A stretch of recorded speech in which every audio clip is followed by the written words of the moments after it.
जय हिंद दोस्तों, सैनिक समाचार में आपका हार्दिक स्वागत है। सबसे पहले बात करूंगा रोज तरह हेडलाइंस। हाँ जी दोस्तों, कैबिनेट ने कर दी घोषणा, कौन होगा सेना प्रमुख। हाँ जी दोस्तों, और 30 जून को लेंगे चार्ज। आप देख करके हो जाओगे खुश। आखिर जो ट्विस्ट था, सस्पेंस था, हो गया खत्म।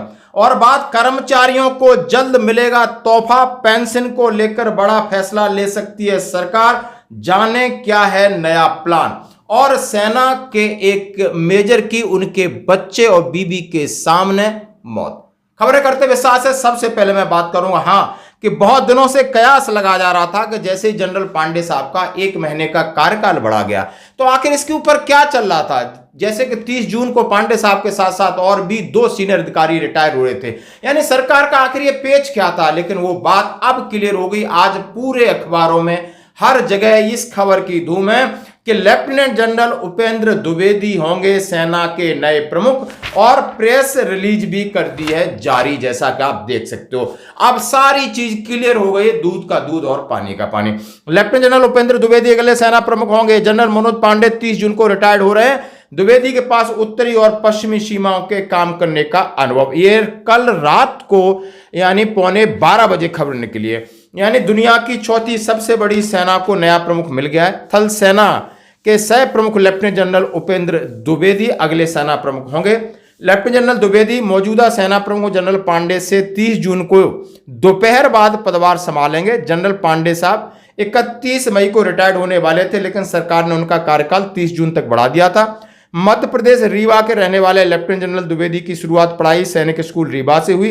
1 जुलाई 1964 को जन्मे और नेशनल डिफेंस अकादमी के छात्र है जनरल द्विवेदी साहब। 1984 में सेना की जम्मू कश्मीर की 18वीं बटालियन में भर्ती हुए थे। अपने करीब 40 साल के कैरियर में महत्वपूर्ण जिम्मेदारी संभाल चुके हैं। थल सेना में सह सेना प्रमुख से पहले लेफ्टिनेंट जनरल द्विवेदी उत्तरी कमान के प्रमुख रहे और 22 से 24 उनका 2 साल का कार्यकाल रहा। आतंक विरोधी अभियानों में अहम भूमिका रही और सेना के आधुनिकीकरण की प्रक्रिया में रहे हैं शामिल। और ये प्रेस विज्ञप्ति है, आप सुन सकते हो, रात को ही निकली है और सीधा सीधा उनके बारे में लिखा है कि आप समझ सकते हो J&K राइफल्स में वो सीओ रहे और 18 के और ब्रिगेड उन्होंने 26 आसाम राइफल्स में भी रहे हैं, 9वीं कोर में शामिल रहे साहब। और साहब के पास लंबा चौड़ा अनुभव है। हम साहब को हार्दिक बधाई देते हैं कि उन्हें ये सेना प्रमुख की जिम्मेदारी मिली और वो सेना और सैनिकों के वेलफेयर के लिए और सेना को आगे बढ़ाएंगे। जैसा कि इनके सामने बहुत बड़ा चैलेंज है, अग्निवीर है, इस पर सेना ने सुझाव दिया है और आधुनिकीकरण चल रहा है, सेना में थिएटराइजेशन चल रहा है। तमाम सारी जिम्मेदारियों पर खरे उतरेंगे और भूतपूर्व सैनिकों के बारे में भी अपने जरूर कोई ना कोई स्टेटमेंट देंगे। आखिर वो भी आपका ही हिस्सा है, आपका ही परिवार है। तो बढ़ते हैं अगली खबर की तरफ। कर्मचारियों को जल्द मिलेगा तोहफा, पेंशन को लेकर बड़ा फैसला ले सकती सरकार। दोस्तों, ये बहुत बड़ी और अहम खबर है। इसका बहुत सबको इंतजार। आप सोचेंगे ये क्या खबर है। हाँ जी दोस्तों, हम लोग हैं जो 2004 से पहले के 50% पेंशन लेकर के खुश हैं। और आपने देखा होगा ऐसा एक लॉलीपॉप प्लान बीच में ला गया कि हमारे भाई, हमारे बहुत सारे केंद्रीय कर्मचारी, पैरामिलिट्री फोर्सेस और दुनिया भर के फोर्सेस, इनके लिए उन्होंने एक न्यू पेंशन सिस्टम NPS लागू करके उनके सामने एक बड़ी समस्या खड़ी कर दी थी। लेकिन दोस्तों, अब उनके लिए बहुत बड़ी और अच्छी खबर है। यानी केंद्रीय कर्मचारियों के लिए बड़ी खुशखबरी है। नए कार्यकाल में मोदी सरकार पेंशन को लेकर कोई बड़ा फैसला ले सकती है।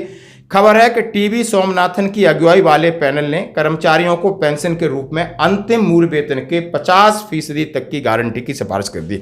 हाँ जी दोस्तों, जैसे हमको मिलता है यानी सबको अब 50% की मिनिमम गारंटी होनी चाहिए। उसके ऊपर उन्होंने कहा है केंद्रीय कर्मचारियों के लिए खुशखबरी के, यानी उन्होंने कहा है कि समिति का NPS को नया प्रस्ताव है और 50% तक उसमें जो टीवी सोमनाथन की रिपोर्ट है कि जो पेंशनर्स है उसको ये गारंटी होनी चाहिए कि उसका जो वेतन है उसको 50% कम से कम पेंशन होनी चाहिए। और इसके ऊपर पहला जो प्रावधान था, समिति का NPS को लेकर नया प्रस्ताव आया है कि जो न्यू पेंशन सिस्टम है उसमें आंध्र प्रदेश का एक NPS मॉडल है, उसमें अंतिम बेसिक पे का 50% तथा पेंशन के रूप में सुनिश्चित करना और फिर बाजार के ऊपर डिपेंड करना। पिछली साल गठित हुई थी ये आप समिति और इसने अपनी सिफारिश पेश कर दी है। जैसा कि OPS, हम लोग ओल्ड पेंशन सिस्टम है और 2004 के बाद न्यू पेंशन सिस्टम है। इन दोनों में बड़ा अंतर होता है कि OPS में सरकारी कर्मचारी के रिटायर्ड होने के बाद मूल वेतन और महंगाई भत्ते की आधी रकम बतौर पेंशन ताउम्र मिलती रहती है और साल में 2 बार महंगाई भत्ता बढ़ता है। लेकिन नई पेंशन योजना में मूल वेतन का 10% देना होता है और राज्य सरकार 14% देती है और उनको डीए लागू नहीं, 6 महीने बाद मतलब डीए लागू नहीं होता है। 20 लाख तक की ग्रेच्युटी मिलती है। यानी बहुत सारा अंतर था और इस अंतर को खत्म कर दिया जाए, चाहे आप एनपीएस में चाहे ओपीएस में आपको समान लाभ मिले, क्योंकि सेवानिवृत्ति के बाद कोई और दूसरा उनके पास चारा नहीं होता दोस्तों। और एक बेहद दुख भरी खबर, यानी सेना के एक हरिश्चंद्र मेजर साहब जो ईएमई रिकॉर्ड में तैनात थे, शाम को डेली अपने 20 बच्चों के साथ स्विमिंग पूल में जाते थे और एक ऐसा इंसिडेंट, उनका बेटा वैभव जो 12 साल का है और खुद मेजर साहब 42 साल के हैं, दोनों स्विमिंग कर रहे थे और स्विमिंग करते करते मेजर साहब को शायद हार्ट अटैक या कुछ आया होगा।